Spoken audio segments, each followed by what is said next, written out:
দলৰ শক্তি, দলৰ কৃপা। আজি আপোনালোকৰ চৰকাৰ আহিব লাগিছে নে নাই? লাগিছে। চৰকাৰ যদি গৌৰৱ গগৈ ডাঙৰীয়াৰ নেতৃত্বত যদি দিছপুৰত থাকে, আজি বুথৰ সভাপতি ইয়ালৈ আহোঁতে আৰু বুকুপিলে আহিব পাৰিলেহেঁতেন নে নোৱাৰিলেহেঁতেন? আৰু 2 মাহৰ পিছত বুথৰ সভাপতিয়ে যেতিয়া ঘৰৰ পৰা মানৱেন্দ্ৰ শৰ্মা ভৱনলৈ আহিব, টমটমতে আহক, বেটেৰী গাড়ীতে আহক বা চিটি বাছতে আহক, বুকুপিল্লাই আহিব। আহিবনে নাই? মই সেইকাৰণে আজি আপোনালোকক কৈছো, দিছপুৰ সমষ্টিৰ আমাৰ যিসকল প্ৰাৰ্থিত্ব প্ৰত্যাশী আছে, দলে যাতে টিকেট দিব, আমি যাতে বুথৰ কৰ্মীয়ে বুকুপিল্লাই যাতে আহিব পাৰে, চৰকাৰ বনোৱাৰ ক্ষেত্ৰত আমি আত্মনিয়োগ কৰিম। হয়নে নহয়? চৰকাৰ হ'বনে নহ'ব?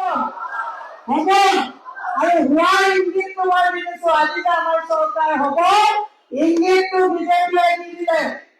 জাগিৰোডত হিমন্ত বিশ্ব শৰ্মাৰ যিটো সমাধান লৈছে, ভুল জেগাৰে আজি ফুল ছটিয়াই তেওঁলোকে অসমৰ ৰাইজৰ চকু ফুলুৱাই দিলে যে চেষ্টাকাৰী সকলে যে শাসন চলাইছে, আজি ভুল জেগাৰে যিটো তেওঁলোকক পুষ্পবৃষ্টি কৰিছে, এইটো এইবাৰৰ হিচাপ ইভিএমত আমাৰ বুথৰ সভাপতিসকলে পোহৰি চালে। অসমৰ ভোটাৰ লাগিলে এবাৰ যাব।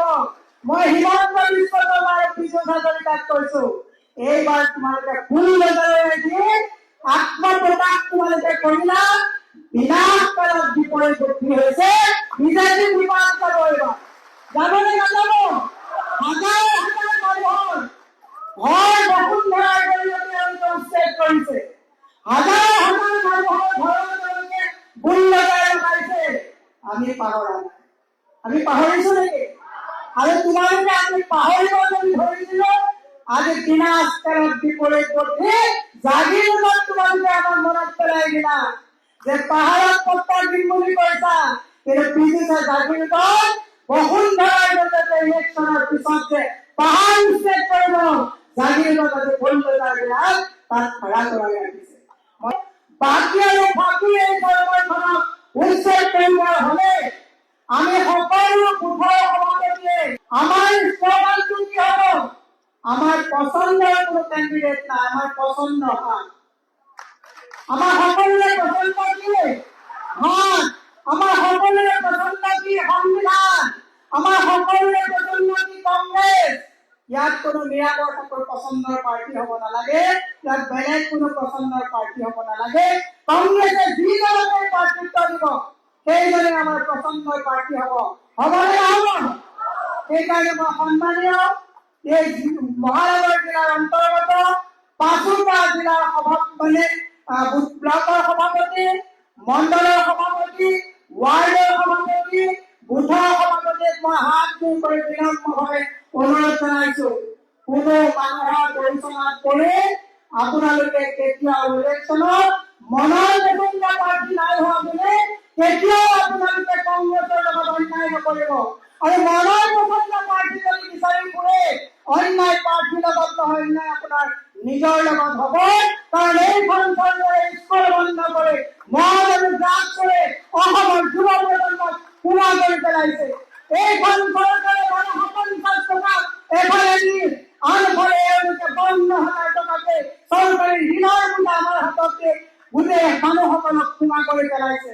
মই সেই আপোনালোকক আজি আচল পাতি বুথৰ প্ৰত্যেকটো 5টা সমষ্টিৰ মই ইয়াত পঢ়ি থকা সকলো বুথ সভাপতিয়ে, সকলো ৱাৰ্ডৰ সভাপতি, মণ্ডলৰ সকলোকে মই হাত জোৰ কৰি অনুৰোধ কৰিছো যে এই সময় প্ৰত্যাহ্বান লৈছে ফলাফল আৰু বিজয়ৰ সময়। এই সময়ত গৌৰৱ গগৈ ডাঙৰীয়াক যেনেকে ভুৱাকৈ এওঁলোকে পাকিস্তানী সদায় মানুহৰ মাজত বিশৃংখলতাৰ সৃষ্টি কৰিছে, হিন্দু আৰু মুছলমানৰ মাজত বিভেদ আনি অসমখনত যেনেকে অৰ্থনৈতিকভাৱে কোৱা কৰিছে, অসমৰ জাতিক যেনেকে বিভাজিত কৰিছে, মাটিবিলাক পানী গলত যেনেকে বিদেশী বন্যাৰ ওচৰত তেওঁলোকে বহিৰাজ্যৰ বন্যাৰ ওচৰত পানী গলত হস্তান্তৰ কৰিছে, তাক উদ্ধাৰ কৰিবৰ কাৰণে আহক আমি কংগ্ৰেছ দলক শক্তিশালী কৰো। কৰিমনে? পাৰিমনে?